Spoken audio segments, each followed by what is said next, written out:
Hey, Mike Callahan back again with co-host Lori Wagner from the Simple Grow team. Today, we're going to be talking about pre-estimate education, short-term nurture, and lead capture off your website or estimate request. So these are the two main things we're going to be looking at, two very integral parts in the Simple Growth sales automation onboarding process. So whether you're joining us live right now today or watching the replay, Lori and I are going to dive through the systematic process of getting these things set up and getting you the HTML code for you or your webmaster to get them live on your website so we can get your lead capture off your website and automatically transfer it into Service Autopilot and alert somebody in your company or a role in your company that an estimate needs to be done. Just to put it in context, where we're at before I turn the screen over to Lori, we're going to be going in and taking a look at it. So the first thing, or one of the two things we're going to be looking at is short-term education. So that's before the estimate.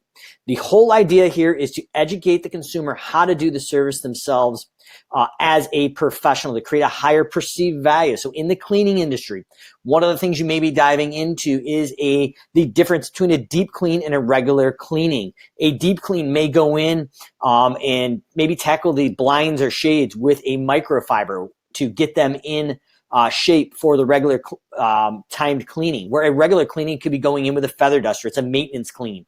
What are the particulars that drive the higher value? And if they were to tackle it as a professional, what tools, what tricks, what types of things would they be needing to do to basically show them that we're just not showing up at cleaning, but we are a professional. There's a set system, and we can basically add that value to what you're charging so you can charge a higher price and be the highest priced person in your market. And then in addition to the short-term education, we really recommend going in and adding into the vanilla content that we provide you to overcome any sales or price objections or commonly asked questions that make that sales cycle longer. So do I need to be home to have the house cleaned? Is there certain types of insurance I should be asking for when hiring a professional cleaning company? So that's what we're going to tackle in the short-term education. The next thing that Lori and I are going to be diving through is the actual, and these are the documents we're going to roll through, but the X process we're going to be rolling through is the estimate request or lead capture off your website. So we're going to be going in and showing you how to get this code, what we're going to provide you,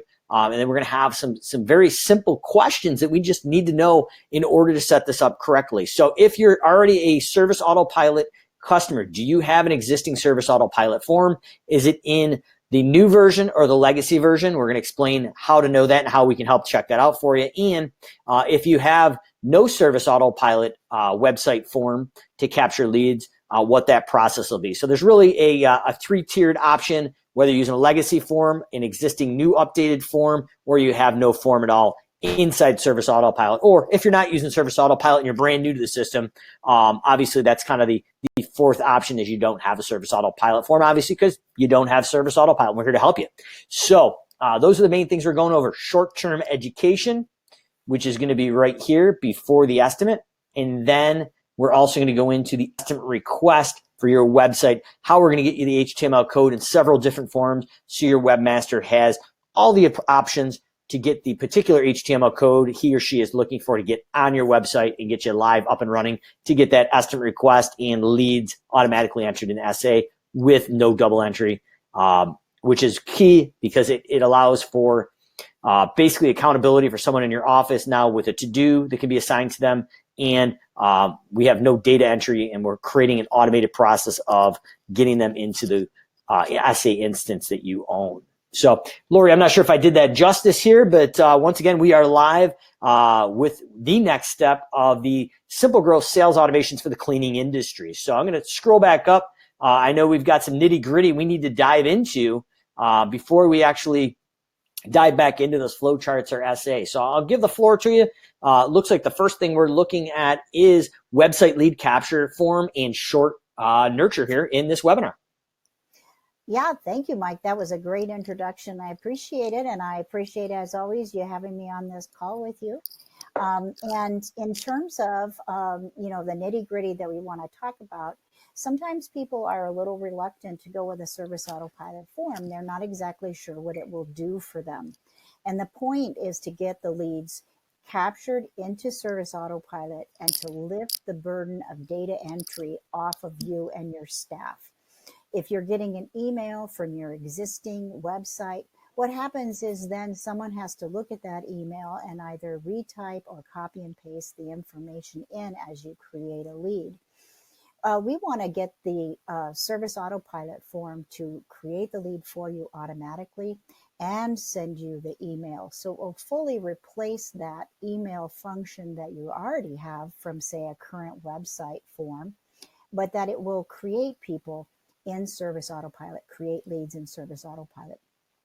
This is really key because on Submit, you can also send, as part of the form, you can send a lead letter out to your leads to give them an idea of why you're different from other companies. It also, we have an automation in the background, and the automation creates a to-do for someone to actually do the estimate. That's really important too, so that you can have accountability, as Mike says, that not only did an email come into your sales team, but that someone actually did the estimate. And you can check to see what to-dos are outstanding at any time. When I mean outstanding, not that they're stellar, but that they haven't been done yet, or they could be both.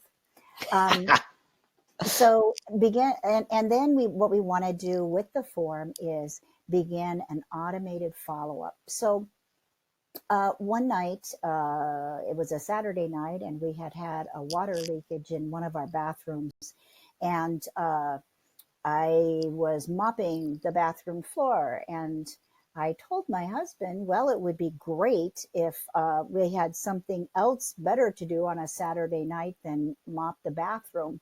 And he told me, well, you could mop the kitchen too.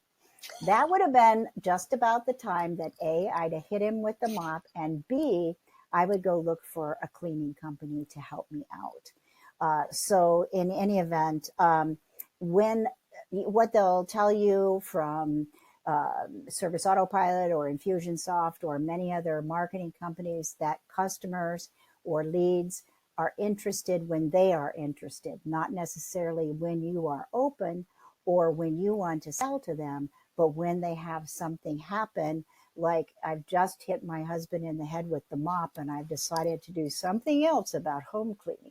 So in any event, what happens is once they fill out the form, then they can get that lead letter, and they can also then from there begin receiving educational emails, up to 5, that cover services that they may have checked on the box. Now, they don't have to get 5 emails. We're going to talk a little bit more about that. Mike, could you elaborate a little bit on what a lead letter is and why you might want to bother with it? Yeah, absolutely, Lori. I'm glad you asked. And this is one of the things that was very instrumental in our business. If you're part of the Service Autopilot Academy, this is something they teach, but it's not a secret. It's something that's been in the marketing world for a while. But the lead letter, the premises of it is it's automatically sent out soon as somebody hits that estimate request off the website. And it's going to highlight the 5 to 6 reasons why your business is different.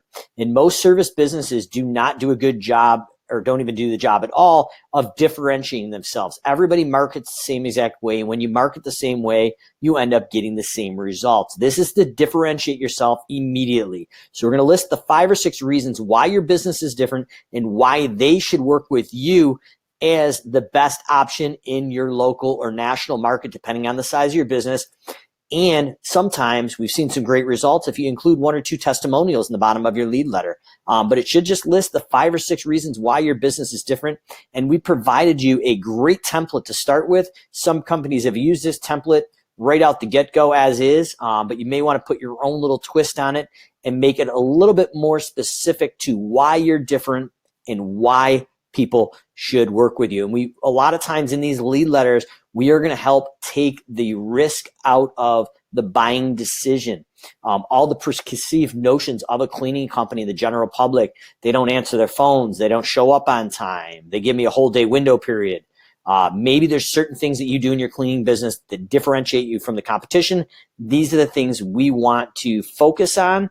And it's not necessarily a sales pitch, but it's differentiation through education. Does that help, Lori?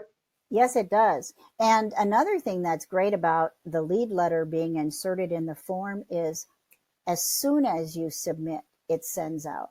And it's designed to catch people at the point that they're most interested in learning more about your company. So that's another reason to have it embedded in the form. Okay.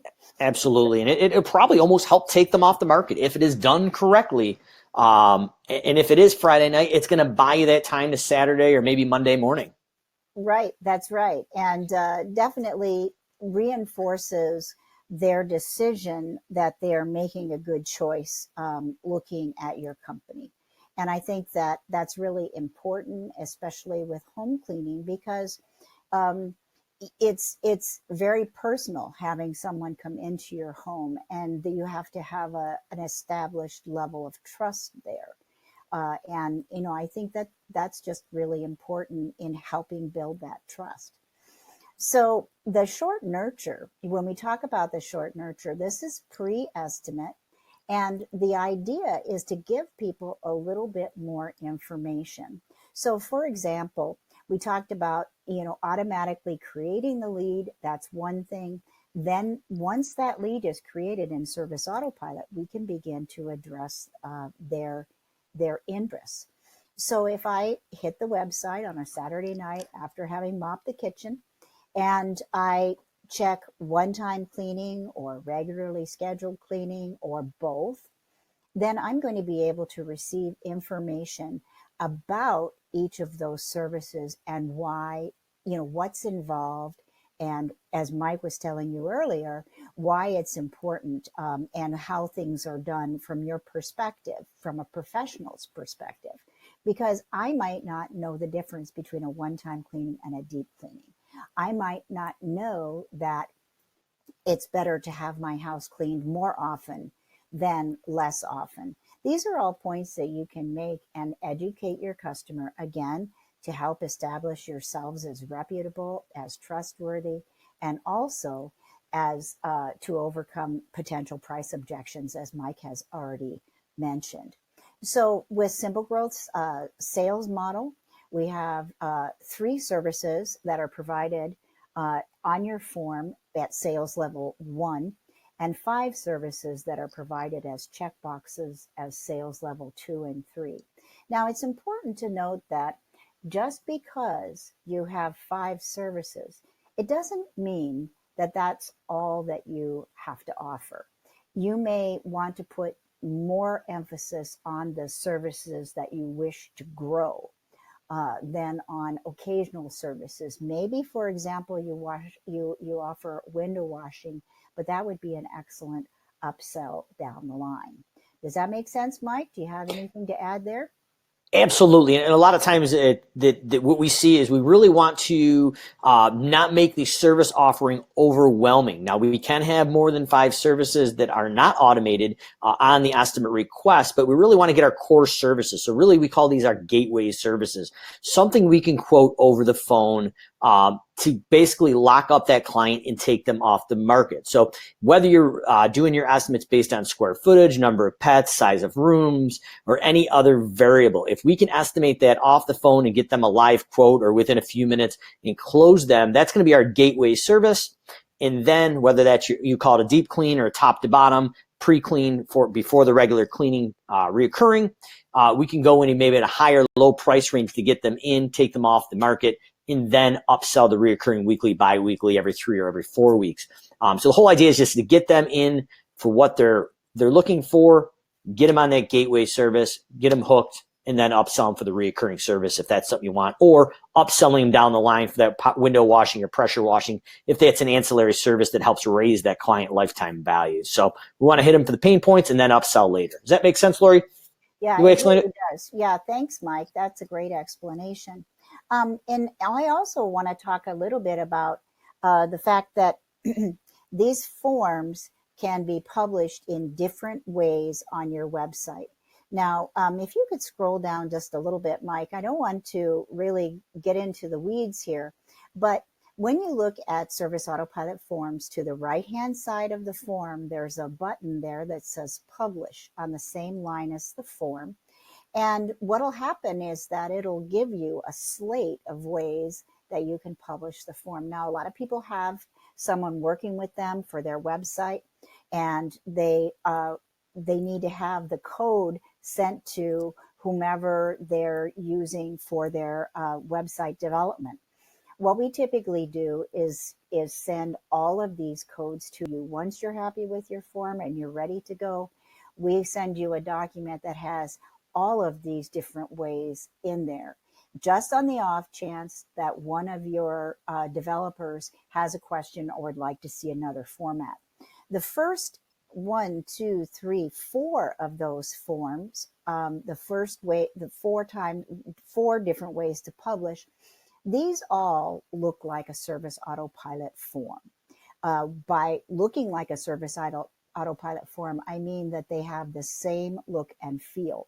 Service Autopilot provides formatting, and that formatting looks the same whether it's a link, the embedded form, the hosted form, or the full form. There's a lot of different explanations I could give you about those publishing, the way that those are published, but basically they all look like a Service Autopilot form. The script code is important because that's the one format that you can have your web people change the way that the form looks, because the script code does not have any SA formatting in it. And typically what you can do is you can have your web people use cascaded style sheets or other formatting in order to make the form look like a part of your website. There are different behavioral issues here with the form. The first three forms on that list all need to communicate with Service Autopilot in order to display. And they can open up, for example, in a frame or in their own window, but they all need to talk to Service Autopilot in order to display. The full form and the script code both would reside on your website. Now, there are pros and cons to both methods. One thing is, if you think you might want to be tweaking the form a little bit and adjusting it while you're getting it down until you're absolutely positive it's the format you like, you might want to use the embedded form or the hosted form or even the link, because when you make changes to the form, you don't have to redeploy it. The changes are automatically propagated from Service Autopilot right over to your website. Does that make sense, Mike, or did I just make a hash of that? No, that was perfect. And I think the main thing that to take away from that, Lori, after listening to that and dealing with several hundred of these people using SA and our automations, is that the stripped code and the full form, if you update that, we have to resend the code to you. Or you have to go in your SA instance, pull it out, and give it to your webmaster. So if your webmaster is charging you by the hour or per update, this can get costly. So you want to make sure that you're good with the way the form is. Then we give you the final version of the code. They stick it on there, and it's kind of set it and forget it. So you may want to quote unquote beta test the look and feel of it based on the link or the embedded or hosted form. And once you're good with it, you give us a thumbs up. We give you the final HTML code. We put it up there, and your webmaster gets it live and embedded actually inside your website instead of linking out.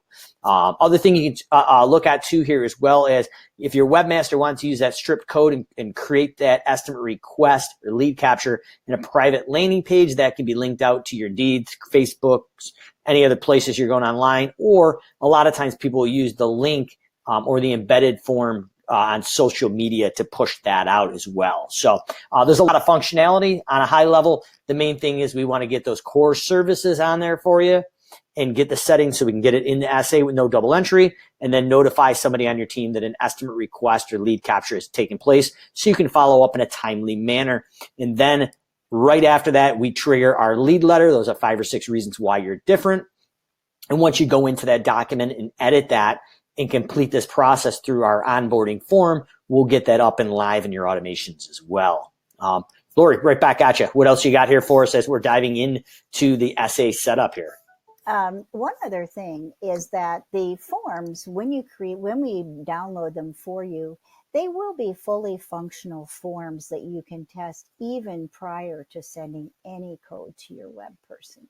So what we can do is work with you to get the right workflow and fields on there, so that before you hit an outside web person to fully deploy, you're satisfied with the look and feel. Now, one thing is that sometimes people want to include everything, including the kitchen sink, on that form. And I would encourage you, as a best practice, to keep it down to just what you need in order to do the estimate. Now, there may come a time later when you want to know more about the house or talk to them over the phone, but getting the initial form filled out, if it's too complicated and you have information about, do you want your table legs dusted every week, every month, or every other month, that's getting down too far in the weeds. Mike, can you build on that to help me explain the level of detail they might want to think about? Yeah, what we're finding as far as conversion ratios, so somebody's hitting a landing page or your website to request an estimate. If we make it too cumbersome, a lot of people will get to the second or third data point and stop. They don't want to give you literally all their personal information. So some people have come to us as crazy as it sounds and want to get right down almost a social security number. That's probably not going to happen. I use the analogy, I'm going to borrow it from Ryan Dice, is, when you meet somebody at the bar or you're out at a restaurant or something, after the first drink, you're not going to propose marriage. You're going to look like a lunatic, and it's probably not going to work out well for you. Kind of the same thing off your website. We're not proposing marriage. We don't need to know their whole history after the first drink. We really just need to get down to the basics. How can we call them back up for the second date and figure it out later? Same thing off the estimate request. We're going to go in and get just the information we need. First name, last name, address, phone number, and what type of cleaning they're interested in. After that, we can follow up. Much after that is pretty much proposing marriage off the website. It's not going to work out so well for you. I don't know if that analogy works, Lori, but that's kind of what we're looking at. That works for me. Thanks, Mike. So, Mike, you have scrolled down. Did you want to talk a little bit more about different situations that people find themselves in with respect to having a website lead capture form already or not? Yeah, absolutely. And this is one of the hurdles that we find in the onboarding process, Lori. And it really isn't that difficult. But we, as a certified advisor of Service Autopilot and your chosen provider to set these automations up, really need to know what and where you're at. So, we need to know: have you ever used Service Autopilot or not before? If you've never used Service Autopilot, then you obviously have no Service Autopilot website form. So that is some information and a path that we need to take you down. If you do have Service Autopilot already, are you using a legacy form or an existing SA form? The easiest way to see if you're using a legacy form is you have an estimate request or estimate contact or lead capture on your website, but when you go into marketing forms, it is not visible. It's not there. You can't see it, but it's capturing leads and putting them on your My Day screen, and then you have to physically approve them and get them in the system. Or if you go under marketing forms, you have an existing Service Autopilot form. Depending on what's on there, we may opt to use your existing form and update it for you. But those are usually the three options. Have you used Service Autopilot? Yes or no. If you are using Service Autopilot, do you have a form? Yes or no. If it's no, we need to create one for you. If you do, is it legacy? One you can't see, it's not visible, and it's not creating an automatic contact in SA. Or if it's existing and under marketing forms, we can see it. We're going to make that judgment call if we need to repurpose your existing form or just create a new one for you with all the logic and conventions in there. But those are the three options. And based on the onboarding form that we're going to be sending to you with this webinar, we need to capture that information. And hopefully already with your onboarding call with Simple Growth, we've already confirmed up to 5 services on level 2 and 3, or up to 3 services on level 1 that we are going to include on that form and drive through the automation process. Did that do it justice, Lori? That was great. And if you do have a legacy form, sometimes people are reluctant to switch from it. However, I think it's important, even though it might be a little bit inconvenient or just an extra step, but it's really important to keep up with what SA is doing, because a legacy form by its very nature is one that is being phased out. And so we want to, Service Autopilot is a moving target, And we're constantly innovating, they're constantly innovating, and keeping up with those innovations and being able to capitalize on new developments is a great thing to keep in mind. Absolutely. Couldn't have said it better myself. So as we're diving into this now, on a high level, we've kind of tackled the estimate request or lead capture, and we've kind of gone over the short nurture as well as the lead letter. So as you're going in, you've got your product roadmap, and you're going to have a downloadable PDF at the end of this webinar. So just to kind of reinforce, I know in some of the previous webinars, we've already gone in and tackled the document editor. It's going to be under the gear icon under documents. And when we drive into that here, the naming structure that we're looking for is HC for home cleaning -PE, pre-estimate. These are going to be your four main pre-canned or your three main pre-canned documents. Now, depending on the services, there may be some additional stuff in here, but at a bare minimum, this is what you're looking at for the short-term pre-estimate education. And then we'll also be giving you the documentation of the naming convention for your lead letter. And those are the 5 or 6 reasons why your business is different, why somebody's going to want to do work with your cleaning company and not the competitors. So homework-wise, once again, we're looking at the 5 days 5 business days that you get your homework done, you fill out your completion form so we can drive you through our basically our onboarding and setup process. Our goal is to have you within 4 to 5 weeks completely set up for the biggest return on investment with your Simple Growth sales automations for the cleaning industry. But we definitely need to get this documents edited for you. You're going to edit them, and then we're going to get them live. So I misspoke. You're editing them, turning our vanilla content into marketing gold, and we're going to drive the onboarding process to the next step. So the next 5 business days, we need you to finish this up. And when you're done, complete your onboarding form so we know you're ready to go. Once again, if you're looking to speed things up, there's always last week's replay available. So if you want to go in and speed up the process of the onboarding, complete this, hit your finalized form, and then when you go to sign up for the next live webinar, instead of doing the live webinar, you can do the link for last week's replay to kind of expedite this as well. And you also have the ability to watch a recorded replay of these webinars as well if you ever want to refer back to them and have a stronger understanding of what's going on with the downloadable PDFs. Lori, anything else we should add to this before we wrap this up? I appreciate everybody spending the time with us live or on the replay here as we're driving the automation onboarding process.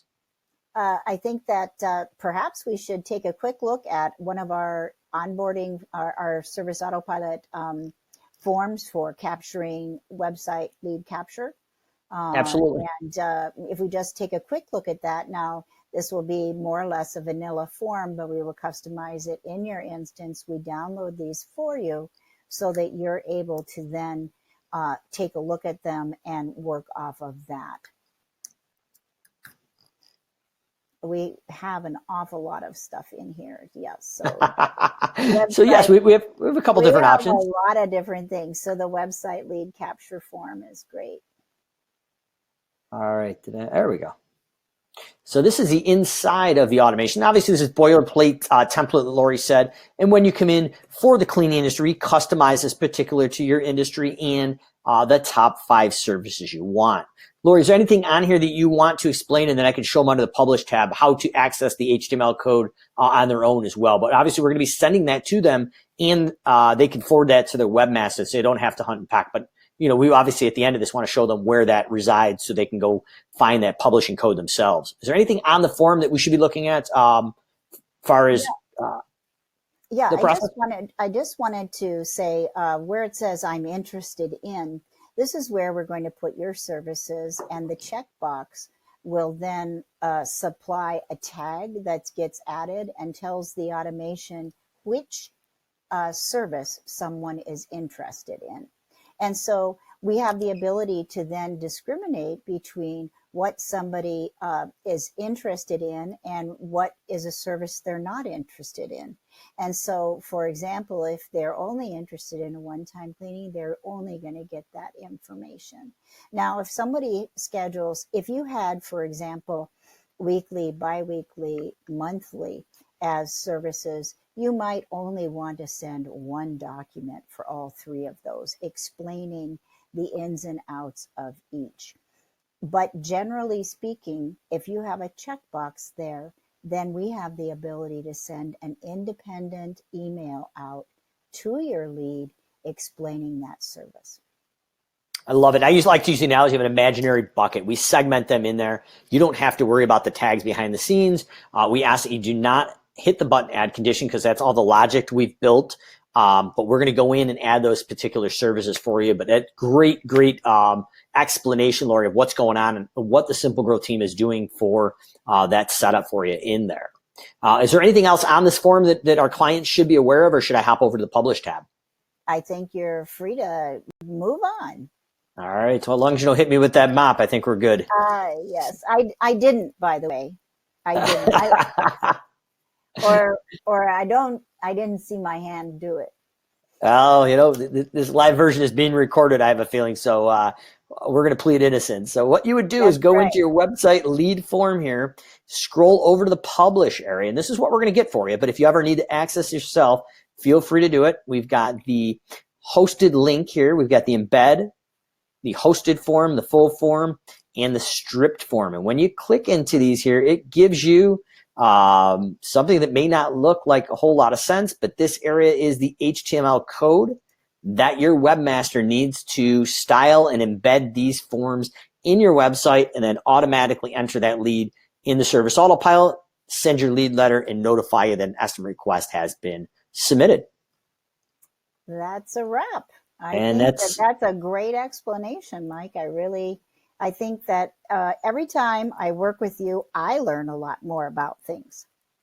That's scary in itself, Lori. Well, I appreciate you hopping on another live event for us here. Once again, the publish code is under marketing forms, as you can see, and you want to hit the publish button there, and this pops up this data. But no worries, we're going to send that for you through the onboarding process. But main thing is next 5 days, get that homework done. We want to get the information on our onboarding form regarding your estimate request, whether you use an SA or not, legacy or normal form, or basic existing form.